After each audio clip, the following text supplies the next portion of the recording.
Hello students, सी ए Sunil Sharma year. सो आज जो हम लोग डिस्कस करने वाले हैं वो सबसे इंपॉर्टेंट चीज़ है, दैट इज़ योर 1.5 डे का प्लानिंग कि how you are going to score exemption in F M and economy. तक मैं 15 ईयर्स ऑफ एक्सपीरियंस में था, that is in the offline batches चलते थे और फेस टू फेस है। ओके, सो ये हो गया अपना इंट्रो। लेट अस सी कि सर अभी आगे क्या स्ट्रैटेजी करें। सो यहाँ पे हम जो स्ट्रैटेजी डिस्कस करने वाले वो है 1.5 डेज का, कि कैसे एकदम बारीकी से हम अपना प्लानिंग करें so that we are going to claim the exemptions in our paper.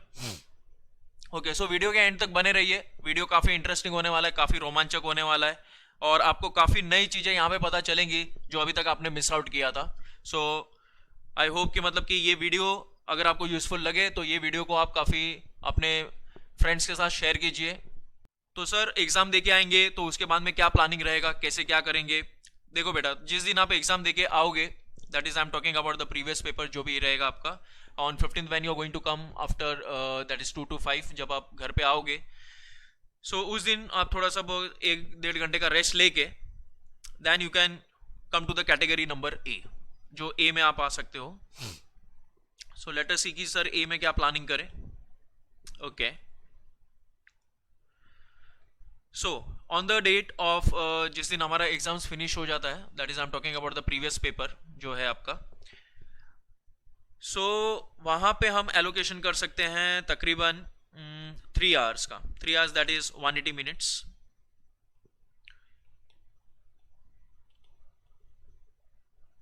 Okay, so अगर लगभग देखा जाए तो मतलब कि 1.5 डे का तो प्लानिंग हम लोग बना ही रहे, बट उसका जो स्टार्ट है वो आपका हो जाएगा the day when you have given your previous exams. So पहले आपको करना है cost of capital. Okay, so फटाफट यहाँ पे देख लेंगे कि कौन सा टॉपिक इंपॉर्टेंट है और कहाँ पे हम लोग का ज्यादा फोकस होना चाहिए। सो लेट अस सी। हाँ, और सबसे इंपॉर्टेंट चीज ये याद रहे, because it's a psychological game, जैसे मैं अपने बच्चों को काफी समझाता था वहाँ पे। तो जैसे ही जो भी पेपर आप देके आ रहे हो वहाँ पे, दैट इज योर 2 to 5 का जो भी पेपर आप देके आ रहे हो, simply don't discuss with anyone. ठीक है, आप आइए, फिर जो नेक्स्ट डे का प्लानिंग है वो नेक्स्ट डे का प्लानिंग में आप पूरे के पूरे वहाँ पे जुड़ जाइए, सो दैट कि आपका जो प्रीवियस पेपर जो भी वहाँ पे कुछ प्रॉब्लम्स हुए रहेंगे वो आपके नेक्स्ट पेपर में कैरी फॉरवर्ड ना हो, और आपका जो एफएम है वहाँ पे आप फेयर कर सकते हो इजीली 65 to 70। ये मेरा एश्योरिटी रहेगा कि मतलब कि आप 65 to 70 आराम से स्कोर करोगे in case if you follow my strategy. So let us start. Okay, so let us see कि मतलब कि वहाँ पे आपको 180 मिनट्स मिल रहा है, तो 3 घंटे का मिनट्स मिल रहा है बेटा। तो यहाँ पे क्या करेंगे, तो पहले टॉपिक जो हम लोग पिकअप करेंगे कैटेगरी नंबर ए में वो होगा कॉस्ट ऑफ कैपिटल। तो कॉस्ट ऑफ कैपिटल में क्या कैलकुलेशन देखेंगे हम लोग, वो होगा सिंपल सा वैक, weighted average cost of capital. Weighted average cost of capital में जो क्वेश्चंस रेंज बनेंगे वो बनेंगे आपके 8 to 10 मार्क्स वाले, और 7 मार्क्स, 7, 8 या तो फिर 10, ये उनका स्लैब हो सकता है। सो let us start. Okay, and the video is going to be very very important, so keep watching till the end because it is going to be very very useful for the students who are going to appear the FM and economics for finance का paper है। काफी important video रहेगा, बने रहिए video के last तक। So cost of capital में क्या करेंगे सर, सो बेटा कर लेना वहां पे वैक, weighted average cost of capital, फटाफट वहां पे फॉर्मूला कर लेना। फॉर्मूला होगा आपका K बेस D का, कॉस्ट ऑफ डेप्ट का होगा, ठीक है, that is I1 - T, that is taxation है। उसके बाद में जो उसके फ्लोटेशन कॉस्ट वाले फॉर्मूले हैं वो आप कर लेना। फॉर्मूले को एक बार आप रिकैप कर लेना, और जो आपने प्रीवियस ईयर के पेपर में जो क्वेश्चंस आए रहेंगे उसको एक बार आप गो थ्रू कर लेना, प्लस आपका जो स्टडी मटेरियल का क्वेश्चंस रहेंगे टेस्ट योर नॉलेज वाला वो गो थ्रू कर लेना। तो वैक is going to be very very simple. दूसरी बात कि सर किस टॉपिक को कितना टाइम दे, because now it's a very high time, क्योंकि अभी आपके पास सिर्फ 1.5 डेज है, it's a very high time. तो कौन से टॉपिक को हम लोग पर्टिकुलरली कितना दे। कभी कभार ऐसे हो जाता है कि स्टूडेंट्स जो जिस दिन एग्जाम नहीं है, मतलब जिस दिन छुट्टी है, तो उस दिन काफी टाइम उसके वेस्ट हो गए अनप्रोडक्टिव थिंग्स करने के लिए, मतलब वो स्ट्रीमलाइन में नहीं आ पाया, तो वो उसके लिए थोड़ा सा प्रॉब्लमेटिक हो गया। जो उसको नेक्स्ट डे जिस दिन एग्जाम होगा एफएम का, उस दिन उसको वो प्रेशराइज में रहता है बेचारा। ठीक है, सो डोंट वरी एट ऑल, यहाँ पे मैं आपको एकदम बारीकी से सब प्लानिंग बना के दे देता हूँ कि कौन से टॉपिक के लिए आपको कितना वक्त देना है। सो एक आपको विंडो मिल जाएगा कि उसी विंडो पैनल में आपको वो पर्टिकुलरली टॉपिक निपटाना पड़ेगा। ठीक है, so cost of capital maximum आप दे सकते हो उसको 30 मिनट्स। क्या बोल रहे हो सर, 30 मिनट्स? यस बेटा, इसमें क्या करना है कि पहले के 10 मिनट में आप उसके फॉर्मूले को गो थ्रू कर लो, एंड हार्डली वहां पे जो भी फॉर्मूला कंसिस्ट है वो तकरीबन अबाउट है कॉस्ट ऑफ डेप्ट का है, कॉस्ट ऑफ इक्विटी का है, कॉस्ट ऑफ रिटेन अर्निंग का है, वैक कैसे कैलकुलेट करना है, and that is going to be around only 30 minutes है, ठीक है। 30 मिनट्स का पैनल रखो और 30 मिनट्स में आप सिर्फ फोकस करो कि कॉस्ट ऑफ कैपिटल को एकदम मास्टर कर लेना है और वो हो जाएगा। अच्छा, अब कॉस्ट ऑफ कैपिटल का जब क्वेश्चन आएगा एग्जाम में, तो एग्जाम में भी मैं बता दूंगा कि कितने वक्त में आपका होना चाहिए। जो एग्जाम में स्ट्रेटेजी काफी इंपॉर्टेंट है वो काम में आएगा आपके। ओके, सो 30 मिनट्स का हमने वहां पे बना लिया, that is the cost of capital है। ओके, और ये डे वो है जिस दिन आप अपना प्रीवियस पेपर देके आए हो, ठीक है। सो कॉस्ट ऑफ कैपिटल काफी इंपॉर्टेंट है और इसमें क्वेश्चंस आना 100% एश्योरिटी है। कैपिटल स्ट्रक्चर है, कैपिटल स्ट्रक्चर में इंडिफरेंस कर्व करके जाइए। इंडिफरेंस कर्व क्योंकि अभी तक पूछा नहीं है, तो हो सकता है पॉसिबिलिटी कि इंडिफरेंस कर्व पे क्वेश्चंस वहां पे आए। कैपिटल स्ट्रक्चर क्या है? ऑब्वियसली आपका स्टार्ट होगा with EBIT, EBIT minus interest EBT minus tax EAT minus preference है, ठीक है। Profit available to equity share holder EPS. तो कैपिटल स्ट्रक्चर का मैं शॉर्ट में बता देता हूं, जस्ट 1 या 2 मिनट लगेगा। कैपिटल स्ट्रक्चर क्या होता है कि मतलब कि यहाँ पे कंपनी, अभी देखिए एफएम क्या है, फाइनेंशियल मैनेजमेंट क्या है, कि यहाँ पे कंपनी के साथ कोई घटनाएं घटी नहीं है। जैसे आप अकाउंट्स में करते हो कि already the company has perform this this this, तो आप बैलेंस शीट बना रहे हो, प्रॉफिट एंड लॉस अकाउंट बना रहे हो। एफएम क्या होता है? एफएम ये होता है कि मोस्टली ये प्रेडिक्शंस वाला होता है। जैसे कैपिटल स्ट्रक्चर है कि मैं डेप्ट और इक्विटी का कॉम्बिनेशन बनाऊं, डेप्ट प्रेफरेंस का कॉम्बिनेशन बनाओ, डेप्ट इक्विटी और प्रेफरेंस का कॉम्बिनेशन बनाओ, क्या कॉम्बिनेशन बना के चलूं कि मतलब कि मुझे प्रॉफिटेबल होगा कंपनी के लिए। सो सेकंड वाले में कैपिटल स्ट्रक्चर में एक बैरोमीटर होता है, उसको हम लोग कहते हैं ईपीएस। यस बेटा, वो होता है ईपीएस, अर्निंग पर शेयर। अब मैं प्लान ए लूं, प्लान बी लूं या प्लान सी लूं, कौन सा प्लान लूं और मुझे कैसे समझ में आएगा कि ये प्लान बेस्ट है? तो हम लेंगे ईपीएस का। तो ईपीएस का जो पूरा ढांचा बना रहेगा, जो स्ट्रक्चर बना रहेगा, वो आप फटाफट एक बना लेना। And capital structure I think ये आपका लग जाएगा 40 मिनट्स है। ओके, तो स्टूडेंट्स यहाँ पे मैं एकदम काफी बारीकी से मैंने प्लानिंग किया हुआ है आप लोगों के लिए, ठीक है। तो यहाँ पे मैं आपको बना के दे रहा हूँ कि 40 मिनट्स में आप कैपिटल स्ट्रक्चर आराम से कर पाओगे। तो when you are doing the capital structure, आप ये समझ के चलो कि कैपिटल स्ट्रक्चर में आपको पूरा का पूरा मास्टर कर लेना है। Okay, then ratio analysis. Ratio analysis में रिवर्स रेशियो वाले देख लेना, क्योंकि वहां पे बैलेंस शीट रेशियोज वाले काफी कम क्वेश्चंस आते हैं। और रिवर्स रेशियोज में लाइक जीपी, एनपी, ठीक है, ईपीएस रेशियोज तो आपका ऑलरेडी वो कैपिटल स्ट्रक्चर में हो चुका रहेगा। Working capital, current assets, current liability, quick ratio, current ratios, ठीक है। अब यहाँ पे नॉर्मली क्या होता है कि इंस्टीट्यूट आपको इन्वेंट्री नहीं देता है, तो इन्वेंट्री के लिए आपको पता रहना चाहिए कि करंट असेट्स में से क्विक असेट्स माइनस कर देंगे, सो जो रिमेनिंग रहेगा वो इन्वेंट्री वाला पार्ट रहेगा। इन्वेंट्री को यहाँ पे इंस्टीट्यूट मिस आउट क्यों करेगा? क्योंकि इन्वेंट्री अगर नहीं रहा आपके पास तो आप कॉग्स नहीं फाइंड आउट कर पाओगे। That is the opening stock plus purchases minus closing stock, जो आपका देगा inventory turnover ratio, COGS upon average stock है। तो जो इंस्टीट्यूट गेम प्लान करेगा रेशियो एनालिसिस में, वो यहाँ पे कर सकता है, या तो फिर आपके शेयर कैपिटल में वो कर सकता है। सो यहाँ पे नेटवर्थ बनेगा आपका capital plus reserves and surplus minus fictitious assets. So normally ratio analysis में फिक्टिशियस एसेट्स नहीं होते, सो कैपिटल प्लस रिजर्व्स करके आप ले सकते हो। तो ठीक है सर, रेशियो एनालिसिस करने बैठ गया मैं सर, इसके लिए कितना हम लोग टाइम विंडो रखे प्रिपरेशंस के लिए, सेल्फ प्रिपरेशन के लिए? तो इसके लिए भी आप 40 मिनट्स रख सकते हो। तो जिस दिन आपका ये मैं प्लान बना के दे रहा हूँ 180 मिनट्स का, ये काफ़ी इंपॉर्टेंट होगा और काफ़ी मजा आएगा आपको ये स्ट्रैटेजी को प्लान आउट करने के लिए, क्योंकि इस दिन आप जो करोगे वही आपके एग्जाम में आपको एग्जामिशंस दिलाने में काफ़ी काफ़ी मदद करेगा वहाँ पे। ओके, ठीक है सर, हो गया ये 40 मिनट्स का। Now next is okay, ratio analysis में वापस से मैं बता देता हूँ, just you have to relax and आप सिर्फ एक बार फॉर्मूला देख लो, क्योंकि एफएम एंड इकोनॉमिक्स, क्योंकि इकोनॉमिक्स में भी आपको फॉर्मूले करने पड़ेंगे। तो जिस दिन आप एफएम के फॉर्मूले कर रहे हो, मेक श्योर कि आप इकोनॉमिक्स के फॉर्मूले थोड़े कम करो, क्योंकि नहीं तो दोनों अपने आप में क्लैश हो जाएंगे। और लास्ट में क्या होता है, स्टूडेंट्स का ये व्यू होता है कि सर थोड़ा सा फॉर्मूले में दिक्कत आई, या फॉर्मूला मैं भूल गया, या फॉर्मूले को मैं प्रॉपरली कोऑर्डिनेट नहीं कर पाया। तो ये सारी तकलीफ है स्टूडेंट्स में थोड़ी बहुत देखी जाती है, ठीक है। सो यही सब फैक्टर कंसिडर करके ये हम लोग ने एक प्लानिंग बनाया हुआ कि how you are going to score a very good marks in the FM. Leverages, leverages is a very fantastic topic. इसमें आप दे सकते हो 30 मिनट्स, ठीक है सर। तो 30 मिनट्स में क्या किया जाए, ठीक है। 30 मिनट्स में आप लेवरेजेस के ऑपरेटिंग लेवरेज, फाइनेंशियल लेवरेज और कंबाइंड लेवरेज है, ठीक है। इसके फॉर्मूले आप देख लेना, ओएल, एफएल एंड सीएल है। Contribution upon EBIT, EBIT upon EBT है, और यहाँ पे ओएल इंटू एफएल हो जाएगा, ठीक है। अब यहाँ पे इंस्टीट्यूट गेम क्या खेलेगा, लेवरेजेस में क्या गेम खेलेगा? लेवरेजेस सबसे इंपॉर्टेंट क्वेश्चन होता है इंस्टीट्यूट के पॉइंट ऑफ व्यू से। अगर एग्जामिनर को यहाँ पे कोई क्वेश्चन बनाने बोले तो ये क्या करेगा कि ये सीधा ऊपर का चीज है, सेल्स को उड़ा देगा।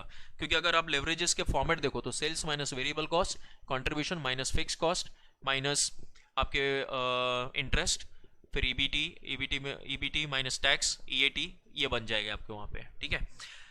तो अब यहाँ पे नॉर्मली जो पेपर्स में आएंगे वो हो सकते हैं कि एल्जेब्रिक इक्वेशंस वाले आ जाए, क्योंकि कहाँ पे सेल्स गायब हो जाएगा। तो इंपॉर्टेंट थिंग आप वो टाइप के प्रॉब्लम्स देख के जाओ जहां पे सेल्स इज नॉट गिवन।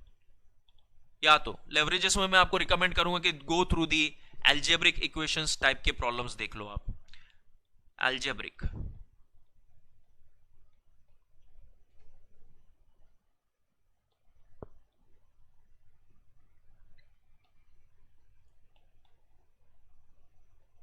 या इक्वेशंस काइंड के, you can go through the equations kind of formula in leverages. जैसे मैंने आपको बता दिया, क्योंकि यहां पर क्या होता है कि जो पेपर सेट करेगा, जो एग्जामिनर पेपर सेट करेगा, यस एक्चुअली मैं आपको क्या बता रहा हूँ कि जैसे कि जो भी एग्जामिनर पेपर सेट करता है उसके हम लोग एक परम्यूटेशन कॉम्बिनेशन, एक एनालिसिस करके निकालते हैं। दैट्स व्हाई मैंने आपको बोला कि आप लास्ट तक वीडियो में अगर बने रहोगे तो ही आपको ये पूरी स्ट्रैटेजी क्लियर हो जाएगी। ठीक है, अगर आपने मिडल ऑफ में अगर इसको आपने कुछ स्किप कर दिया या कुछ कर दिया तो हो सकता है कि आप कुछ इंपॉर्टेंट इंफॉर्मेशन को मिस आउट कर सकते हो। ओके, सो एल्जेब्रा के जो इक्वेशंस रहते हैं यहाँ पे x लगा के, मतलब कि let the sales be x, या तो फिर कंट्रीब्यूशन है, ये इतने प्रोपोर्शन है, वो प्रोपोर्शन है, वो सब आप यहाँ पे इसको अगर मैं और सिंप्लीफाई करूँ तो आप देख सकते हो प्रॉब्लम इक्वेशन बेस्ड वाले। Yes, okay, so equation based वाले यहाँ पे देख सकते हो, क्योंकि लेवरेजेस का अगर आप फॉर्मूला करो तो हार्डली वहाँ पे मैक्सिमम 4 फॉर्मूले हैं। ठीक है, और उसी फॉर्मूले में गेम खेलना जाता है बाय द इंस्टीट्यूट। ओके, तो चलो सर ये हो गए अपने। ठीक है, यहाँ पे हो गए आपके 80, 110 और 140 मिनट्स। चलो यहाँ पे 140 मिनट्स हो गए हमारे यूटिलाइज्ड। ओके, अब 140 मिनट्स के बाद जो अभी 40 मिनट्स हमारे पास रिमेनिंग है उस दिन, ठीक है। Okay, look at the planning, look at the planning कितना फैंटास्टिकली बना हुआ है, क्योंकि आप जो कैटेगरी नंबर ए है और काफी इंपॉर्टेंट जो टॉपिक्स है वो आप उसी दिन कर रहे हो जिस दिन you have come back from your exam, जो आपके प्रीवियस पेपर के थे, और आप प्लानिंग में लग गए हो आपके एफएम के पेपर के लिए। ठीक है, तो ये काफी इंपॉर्टेंट रहेगा, क्योंकि जो नेक्स्ट डे आपका रहेगा, जिस दिन हॉलीडे आपका रहेगा, उस दिन आप उतने प्रेशर में नहीं रहोगे और थोड़े बहुत वहां पे रिलैक्स रहोगे। बेटा यहाँ पे क्या करना है कि मतलब कि आपको एकदम पॉजिटिवली रहना है और आपका साइकोलॉजी एकदम परफेक्टली मेंटेन करके रखना है। Don't worry about the paper. ठीक है, पेपर इज मतलब थोड़ा बहुत मिक्सचर तो आएगा ही, मतलब इजी का है, टफ का है। ठीक है, तो डोंट वरी अबाउट इट, आप सिर्फ एंजॉय करो अपना पहले self preparation. The more you are going to enjoy your self preparation, paper automatically आपका बहुत ही फैंटास्टिक जाने वाला है। So no need to worry about that, relax रहो।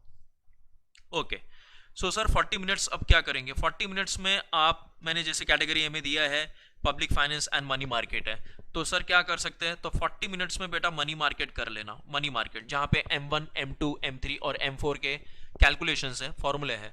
यस, अगेन मैं आता हूं मेरे वही वर्ड पे कि आप मैक्सिमम फॉर्मूले ऑफ इकोनॉमिक्स के मत करना, नहीं तो वहां पे क्लैशिंग हो सकते हैं और आपको फॉर्मूले में थोड़ी बहुत डिफिकल्टी हो सकती है, क्योंकि आप फॉर्मूला भूल भी सकते हो या तो आप कंफ्यूज हो सकते हो। So I don't want any of the student जो मेरा वीडियो वॉच कर रहा है कि वो कंफ्यूज में रहे कि मतलब कि सर ने मतलब मेरा जो टिप्स है वो आपको एकदम 100% एक्यूरेसी लेवल पे लेके जाए, मेरा यही प्रयास रहेगा।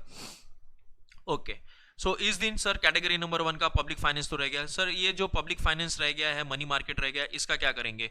तो मनी मार्केट में बेटा उस दिन आपने कर लिया हुआ है आपका फॉर्मूला, जो कि बहुत इंपॉर्टेंट है, और 3 या 4 मार्क के लिए, 3 मार्क के लिए या 4 मार्क के लिए तो एक क्वेश्चन बनना ही बनना है मनी मार्केट पे, that is for damn sure, ये तो बनेगा ही मार्केट पे। ठीक है, मनी मार्केट।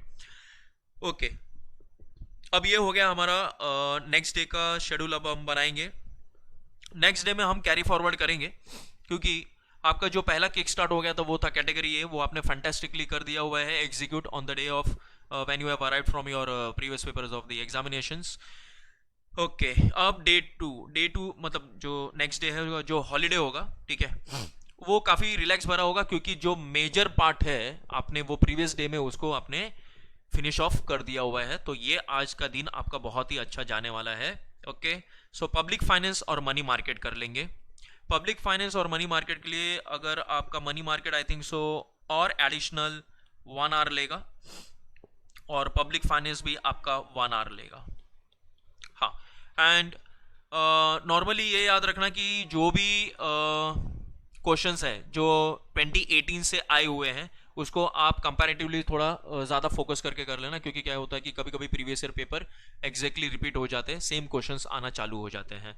सो मेरा ये स्टूडेंट से रिक्वेस्ट रहेगा कि एक बार आप प्रीवियस ईयर के पेपर देख के जाइए, आप खुद एक बहुत ही अच्छा कॉन्फिडेंट महसूस कर पाओगे वहाँ पे, एंड आपकी प्लानिंग जो हम यहाँ पे डिलीवर कर रहे हैं काफ़ी स्ट्रांग रहेगी। Okay, so next day let us see कि अब टाइम कितना बचा है अपने पास। ओके, नेक्स्ट डे तो आपके पास काफ़ी टाइम है, काफ़ी टाइम है, क्योंकि आपने जो प्रीवियस डे पे है उसमें काफ़ी आपने बहुत ही बड़ा एग्जीक्यूशंस कर दिया हुआ है।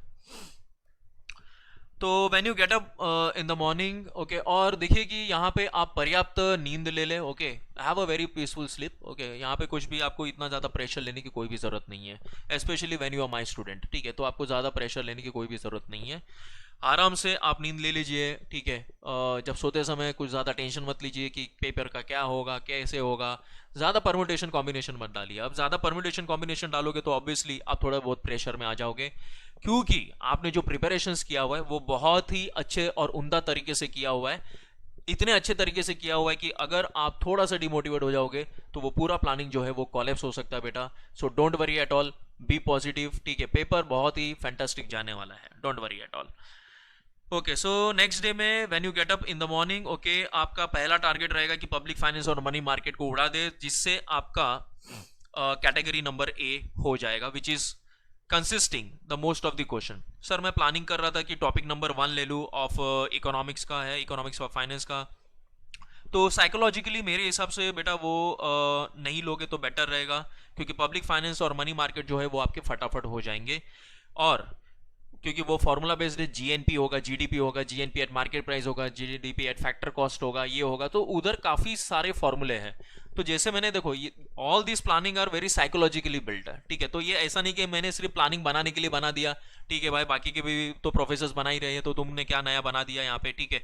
ये सब जो प्लानिंग है ये साइकोलॉजी के हिसाब से बनाया गया हुआ है कि एक जो स्टूडेंट है, भले ये स्टूडेंट किसी भी तरह का या एवरेज हो या बहुत ही स्कॉलर हो या बहुत ही पढ़ने में उमदा हो, ठीक है, ये सब के लिए एक प्लानिंग बनाया हुआ है।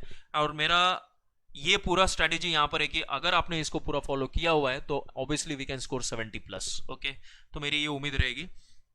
Coming back to the plan कि पब्लिक फाइनेंस जो है और मनी मार्केट है वो आप नेक्स्ट डे में पहले कर लीजिए, और जो आपका टॉपिक नंबर 1 है इकोनॉमिक फॉर फाइनेंस का वो हम रखेंगे उसी दिन, बट थोड़ा सा गैप लेके। तो when you prepare for the public finance और मनी मार्केट, यहाँ पे थोड़ा सा रिलैक्स हो जाना, ठीक है। जब आप जो भी आप टाइमिंग पे उठोगे, जैसे 6 o'clock 7 o'clock, ठीक है।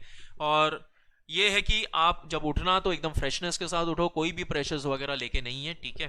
थोड़े बहुत गैजेट्स को थोड़े अवॉइड कर लेना, ठीक है। इंस्टाग्राम वगैरह थोड़ा अवॉइड कर लेना, क्योंकि ऐसा ना हो कि मतलब कि वहाँ से ज़्यादा आपको प्रेशर्स मिले। Okay, so public finance and money market करने के बाद आप थोड़ा सा रिलैक्स हो जाना, और उसके बाद में जो कैटेगरी नंबर ए है उसको एक बार 45 मिनट्स के लिए फिर से एक फास्ट रिकैप कर देना, सो दैट जो आपने प्रीवियस डे किया होगा वो वेस्ट नहीं चला जाए, ठीक है। तो ये हमने कर दिया लगभग बाय दी फर्स्ट हाफ आपका ये कैटेगरी नंबर ए हो जाएगा। Then you can have your lunch, ठीक है, you can enjoy your lunch, और उसके बाद में हम स्टार्ट करेंगे विद कैटेगरी बी, ठीक है। कैटेगरी बी स्टार्ट करेंगे। अब यहाँ पे आपके पास कोई ज़्यादा प्रेशर है नहीं, क्योंकि मोस्टली जो है वो हमने कैटेगरी ए में कवर कर लिया है, और यहाँ पे मैं पूरा का पूरा 100% गारंटी देता हूँ कि अगर आपने कैटेगरी ए बहुत ही परफेक्टली कर लिया हुआ है, पेपर लिखने को आपको बहुत ही मजा आने वाला है वहाँ पे। Next we move to the category B, that is investment decision and risk analysis. Oh sir, इसको तो हमने कैटेगरी ए में डाला था।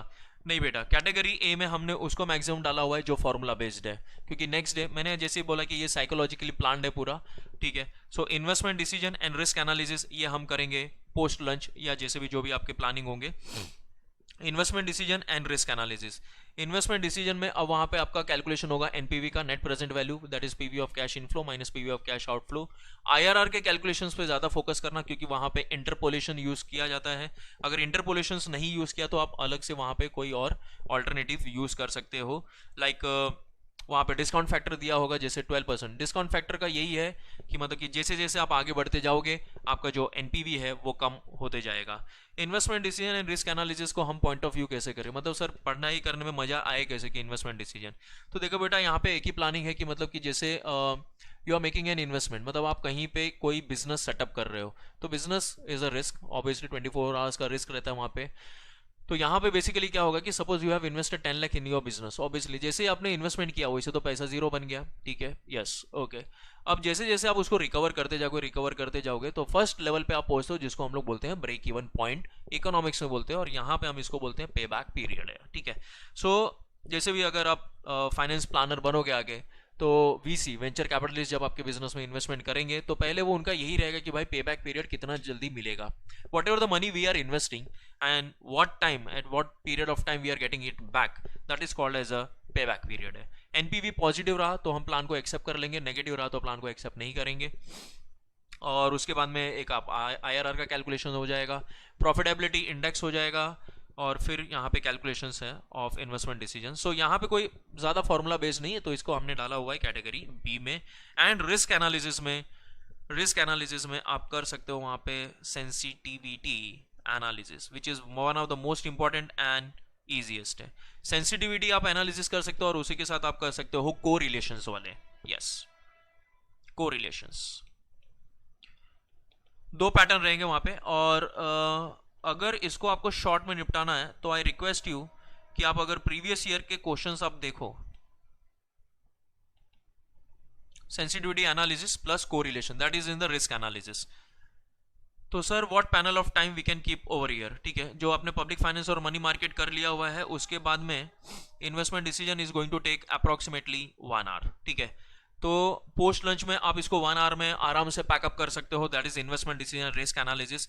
करना क्या क्या कंटेंट है ये मैंने आपको बता दिया कि इन्वेस्टमेंट डिसीजन में सबसे पहले देखेंगे एनपीवी नेट प्रेजेंट वैल्यू है, पे बैक पीरियड देख लेंगे, डिस्काउंटेड पे बैक पीरियड का कैलकुलेशंस देख लेंगे कैसे करना है, एंड देन रिस्क एनालिसिस में जब आएंगे obviously it is a next topic है, वहाँ पे अब सेंसिटिविटी है, को रिलेशंस है, ये सब आप वहाँ पे देख सकते हो। Risk analysis I think so it's very simple, if it going to come it can come for 5 marks है, फैंटास्टिक, ठीक है। तो ये हमारा हो गया पोस्ट लंच में 1 आवर का यहाँ पे प्लानिंग। देन अब तो बेटा यहाँ पे जो पोस्ट लंच में आपने इन्वेस्टमेंट डिसीजन रिस्क एनालिसिस किया है, यहाँ पे आपने अपना 100% मोस्टली एफएम कवर कर लिया हुआ है। जो नेक्स्ट डे आपका पेपर आने वाला है वो मोस्टली आपके जो मैंने आपको बताया हुआ कैटेगरी ए और कैटेगरी बी के यहाँ से मोस्टली यही क्वेश्चंस आने वाले हैं, सो बी प्रिपेयर्ड।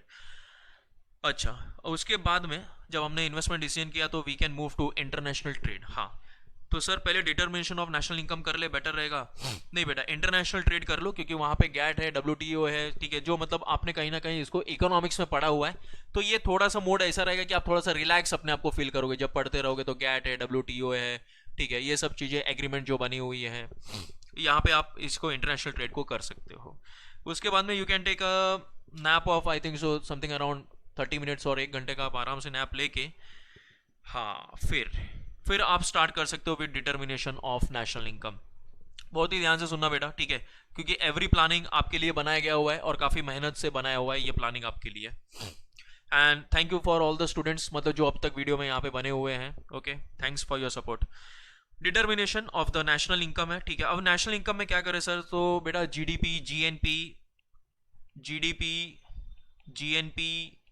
ठीक है, GDP, GNP, factor cost, market price, ठीक है, ये सबके फॉर्मूले थोड़ा बारीकी से देख लेना। इवन दो डोंट वरी, अगर आपका जीडीपी जीएनपी का अगर एग्जाम के टाइम पे मिक्सअप होता है, सी यहाँ पे बेटा क्या करना पड़ेगा कि you need to be very practical during the time of the exam, ठीक है, कहीं पे भी आपके इमोशंस को डाउन मत होने देना वहाँ पे। अगर जीडीपी जीएनपी सर बहुत ही मतलब क्वेश्चंस नहीं जमा सर, अच्छा, तो बेटा कितना मार्क्स जाएगा, 3 मार्क्स जाएगा। तो आप इतना भी कमजोर मत बनो कि 3 मार्क का जो पेपर है अगर थोड़ा सा टफ आ गया या 6 मार्क का पेपर टफ आ गया तो आपका जो रिमेनिंग पेपर कॉलेप्स हो गया, तो इतना भी कमजोर हम नहीं बनेंगे, ठीक है, क्योंकि 3-6 मार्क जैसे कि हम देखते हैं कि इंटरमीडिएट में level of difficulty 12 to 15 marks का होता ही होता है, ठीक है, तो वो हमको एक्सेप्ट करके चलना ही है। तो सपोज करो कि जीडीपी जीएनपी में अगर आपने फॉर्मूला बहुत ही परफेक्टली किया हुआ है और कोई आपके एग्जाम के टाइम पे एग्जीक्यूशंस नहीं हो रहा properly, so don't worry at all, ज्यादा से ज्यादा सेक्रीफाइस 3 मार्क का होगा, let's be very practical over here, ठीक है, फैंटास्टिक। चलो, ये आपका तकरीबन पूरी प्रतिक्रिया हो जाएगी 4 बजे तक, 4-5 बजे तक हो जाएगी अगर उसमें अगर आप नैप ले रहे हो तो। और जब आप नैप लो तो it has to be very peaceful है, आराम से एकदम। और जब भी आप सोने जाओ ये सोच लो कि भाई मेरा काम तो पूरा हो चुका है, बस अब पेपर आ जाए और पेपर को मैं फोड़ने वाला हूँ अभी, ठीक है, ये एटीट्यूड आप में रहना चाहिए। अब आप एंजॉय करो अपने कैटेगरी नंबर सी, ये आपका इवनिंग को ये चालू हो जाएगा। Management of working capital, sir ये तो आएगा मोस्टली क्वेश्चन नंबर 1 में लगेगा, यस बेटा, ये क्वेश्चन नंबर 1 में आएगा। तो मैनेजमेंट ऑफ वर्किंग कैपिटल में कंप्यूटेशन ऑफ वर्किंग कैपिटल देख लेंगे, जो current assets minus current liability है उसको ऐड कंटीजेंसीज करते हैं और नेट वर्किंग कैपिटल हमारा एक बन जाता है। ठीक है, तो एक कंप्यूटेशंस को देख लेंगे। सर वर्किंग कैपिटल को कितना टाइम रखे? सो बेटा वर्किंग कैपिटल को आप रख सकते हो मैक्सिमम 1 आवर। यस, तो सर इतने में हो जाएगा? यस बेटा हो जाएगा, मैक्सिमम 1 आवर में हो जाएगा। लेकिन 1 आवर में आपके दिमाग में और कोई चीज़ें नहीं चलनी चाहिए कि यार कॉस्ट ऑफ कैपिटल से कुछ अलग क्वेश्चन आ गया, कैपिटल स्ट्रक्चर से कुछ अलग क्वेश्चन आ गया तो क्या होगा मेरा, ये सब चीज़ें आपके दिमाग में नहीं चलनी चाहिए। When you are doing management of working capital, आप पूरा का पूरा फोकस्ड रहो कि आपका वर्किंग कैपिटल एक कॉन्क्रीटली स्ट्रांग हो जाए वहां पे। कंप्यूटेशन ऑफ वर्किंग कैपिटल देख लेंगे। इन्वेंट्री क्या है सर? ये इन्वेंट्री मैनेजमेंट का है, जहां पे आपका ग्रुप 1 का कॉस्टिंग का वहां पे एक क्वेश्चन आता है EOQ करके, economic order quantity, minimum level, maximum level, reorder level. ठीक है, हाँ सर ये तो कॉस्टिंग वाला पार्ट हो गया, तो भी बेटा एक बार देख के जाना, क्योंकि प्रीवियस 2 ईयर्स के पेपर से ये आपके 5 मार्क्स का क्वेश्चन बना ही बना है। ठीक है, दैट इज इन्वेंट्री और EOQ। और फिर रिसीवेबल मैनेजमेंट ये भी आपका एक फॉर्मेट बेस्ड है। तो ये हो गया हमारा प्लानिंग और इन्वेंट्री और EOQ का। हाँ, इसको आप 1 आवर दे सकते हो and this will be your fantastic planning. लो ठीक है, ये आप 7:30 तक, जिस दिन आपका छुट्टी है, ठीक है, यो ऑन द हॉलीडे, ये आपका 7:30 तक आपने पूरा चीज पैकअप कर लिया है आपका, and with the full motivation and full confidence. Students, आशा करता हूँ कि ये वीडियो काफ़ी आपको हेल्पफुल लगा होगा। और सबसे इम्पॉर्टेंट इन्फॉर्मेशन है कि अगर किसी बच्चे को कुछ क्वेरी है तो मुझे व्हाट्सएप कर सकता है। ये मेरा व्हाट्सएप नंबर है।